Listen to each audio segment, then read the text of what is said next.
Burned. Severe burns. 4th degree, we assume. The voice over the radio muttered. The truck engine rumbled, and gray plumes of smoke emerged from inside the exhaust pipe. I put my keys in my cup holder and grabbed my radio. The truck door opened with a deep click, and I slowly got out, slamming the door on my way out. Rain dribbled onto the front of the white truck, erupting in small bursts that left little drops on my face.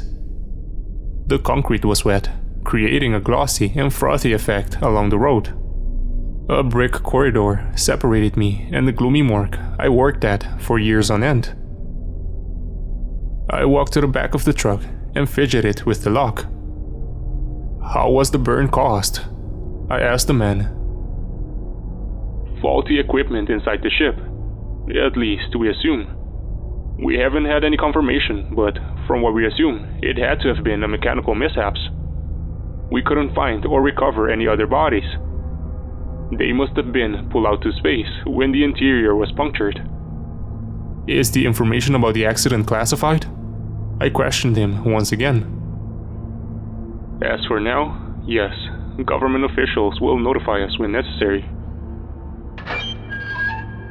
The metal doors swung open, and a terrible smell corrupted the fresh, misty air.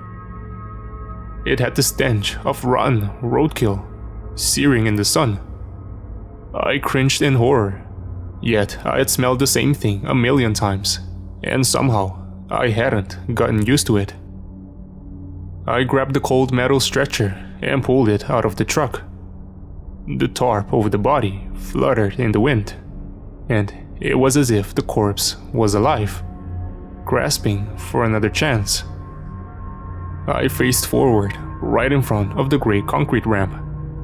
I pushed the glass doors away from me and rolled the stretcher inside. The morgue was barren as usual. The small metal doors of the body refrigeration compartments opaquely reflected my workspace.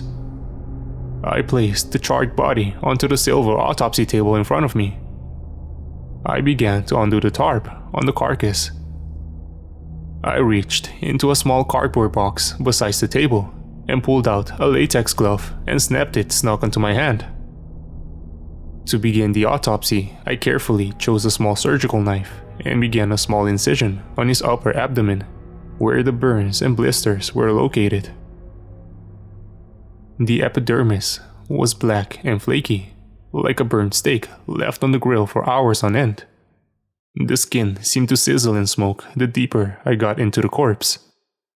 My grip of the knife weakened. A burning sensation shot up the scalpel and onto my hand, nearly fusing the rubbery glove to my fingers.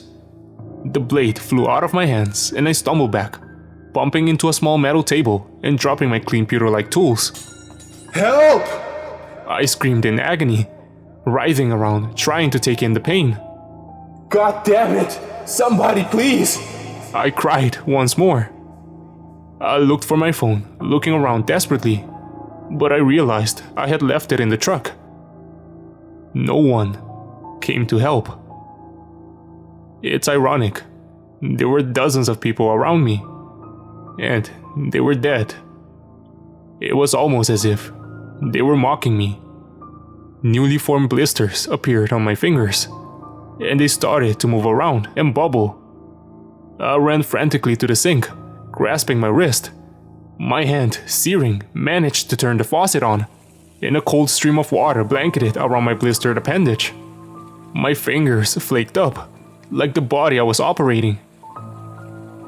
I turned the water off for about a minute to examine my hand, and it seemed like it was slowly spreading. As it spread up my hand, it started to burn my flesh, like reaching into an open flame. I grabbed the paper towel off of the roller and tore it off. I rinsed the towel in water, squeezed it out, and wiped my hand off, trying to remove it. My hand was just a bloody, irritated stump. My fingers were unrecognizable, as a thick coat of bullous covered them. They filled with a white-green pus, expanding and popping. I didn't know what to do next. I was trying to understand what was happening to my arm. Bloody paper towels littered the floor from the wound, and I scrambled to my feet, running to the glass doors.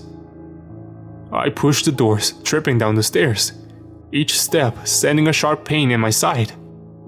I cried out, holding my wound as the rain pelted my horrific stump. The water was like molten lava to me. Each droplet burned into my arm, making the blood spurt onto the rough, most concrete in rhythmical fashion, spewing white pus all over. After minutes of little droplets of rain falling on my body, my nerves were so damaged I couldn't feel a thing. The bubbled blisters were dull, and the blood and pus made my head light. I thought about what to do next, if I could just get my phone out of the truck. I got up, determined to call 911 and get help. Adrenaline fled through my veins, and I managed to get up onto my feet and dart out of the front glass doors. I busted out, losing my footing, and tripped down the stairs, colliding with cold, solid concrete, busting my chin on the wet concrete. Rain pelted on my sizzling wounds as I tried to regain my breath. My legs were weak and bruised. When my bloody stump of a hand bashed with the gray cement, it split into 3 terrible segments of long crimson skin. I expected to pass out from the pain, but my nerves were completely gone from that limb. When I managed to tolerate all of this pain, I tried to get back on my feet, but I sensed something squirming in my arm. The terrible mess of a hand squelched and twisted. The 3 long skin chunks that remained on my left arm fused together and writhed. I felt it. I knew that something was inside of me. A living, moving, breathing thing. At this point, I gave up. Life just wasn't worth living. I knew screaming would do no good. I was excluded from most of society, and the fact that the area was gated didn't make it any better. As I accepted my hellish fate, I took one look inside of the morgue.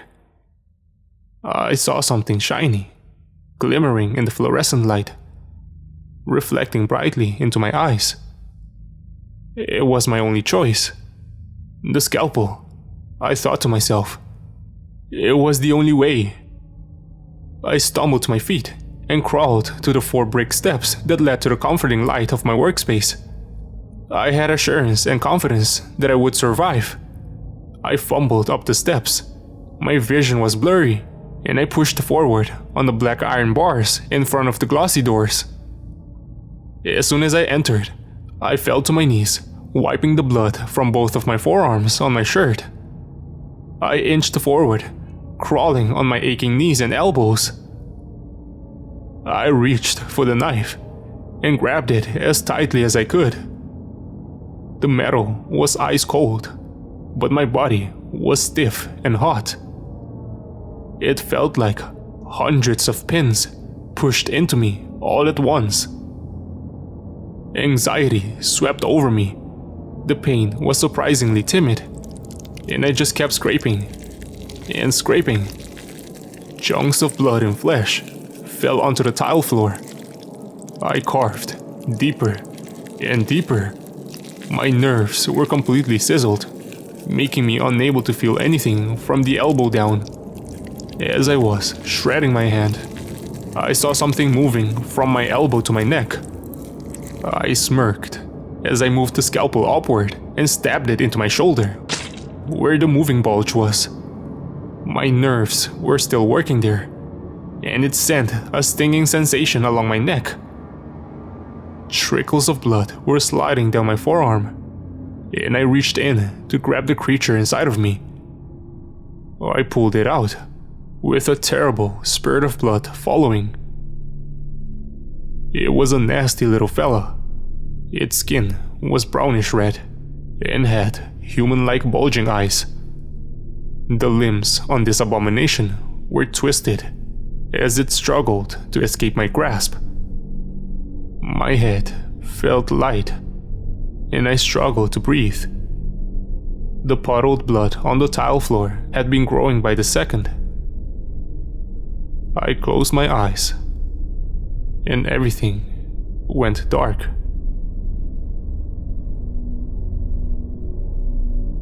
I woke up in a pool of my own blood. My clothes were crusted brown from my wounds, and my mouth had a disgusting metallic taste. I spat on the floor and looked around. The corpse that was previously on the table had vanished, and the disgusting little cretin from earlier had disappeared as well. The fluorescent lights flickered, and I took off my jacket to cover my wounds. I tied it around my neck to cover the massive gash over my shoulder. The only sounds were the buzzing from the flickering bulbs, and something that sounded like tapping on the floor. After all that happened, I would need something to defend myself with. I scanned the floor and saw the scarlet-soaked scalpel on the ground. I slowly leaned down and grabbed it. Blood touched the tips of my fingers as I fished the knife out of the red fish's liquid. I wiped the scalpel on my dirty gore-covered shirt and paced around the morgue very carefully. Every time the lights flickered, I felt as if something was near me, walking around the small corridors. Maybe it was messing with me. Maybe it was closer than I thought. I stumbled into a corner, where I stayed for what seemed like an eternity. I held the knife up, shaking and trembling. If I had lost any more blood, I would probably be dead right now. The adrenaline rushed through my body, and I was ready to attack at any second. I thought something would jump at me or pounce from the ceiling, but those expectations changed when I saw a slight silhouette in the dark hallway parallel from me. I blinked and tried to make out what it was. It looked bulky. It slowly shifted around, and every once in a while, it let out a quiet, wet snarl. I held my breath and tried not to draw any sudden attention to me. The thing made its way towards me. Each step let out a terrible, wet, sludgy echo that resonated in the morgue. Dread filled every inch of my body, and terror fled through my veins. As I focused on the thing, I had noticed something. It had an ashy, burnt upper body with a crippled torso and mutilated face. Its lower body was twisted and wet. What is this thing? What is it? It was the corpse. I was getting killed here. Ironic, huh? Dying in a morgue. I bet my friends would have a good laugh about that. I didn't think twice about fighting. At this point, the creature was at reaching distance.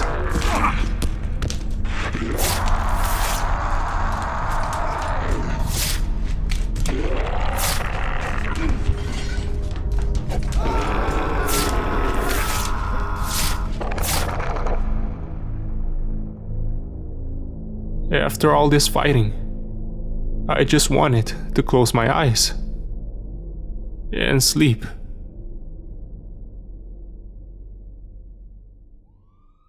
I woke up with a terrible headache. Sirens pierced my ears, and blue and red lights flashed like thunder. I was in an ambulance. I could feel the rubble below me crunch beneath the speeding wheels. I was so tired. My memory was fuzzy at the time. I didn't know what was happening. The air mask surrounding my mouth filled my lungs with a slightly sweet-tasting gas. My limbs were numb, and I couldn't move. Bandages were wrapped around nearly all of my appendages. The ride was kind of soothing, and when I arrived at the hospital, I felt a huge relief of hope. A sort of safe space between me and that disgusting beast. I zoned out for a bit, but I could feel fresh sheets and blankets surrounding me, like a warm hug. Dozens of pill bottles littered my nightstand, and I was forced to chuck this despicable medicine every day. IVs were littered around my body in various places, and I was tucked into paper-like blankets. In some way, I felt dead. Like I was supposed to die. I should have died. Why am I still here? I have no purpose anymore. I wanted to get out of there and end everything already. As the days went on, I could notice my skin getting noticeably more dark and irritated.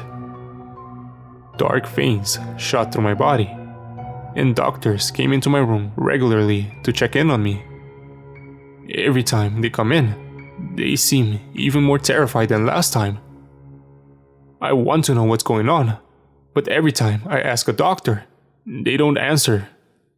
All they do is stare hopelessly into my eyes and apologize to me. Why are they apologizing? I want to know what's going on. I don't have any answers. The only reason I released this story to the public is because I don't think I have a lot of time left. There's something squirming in my left arm, like some sort of electricity.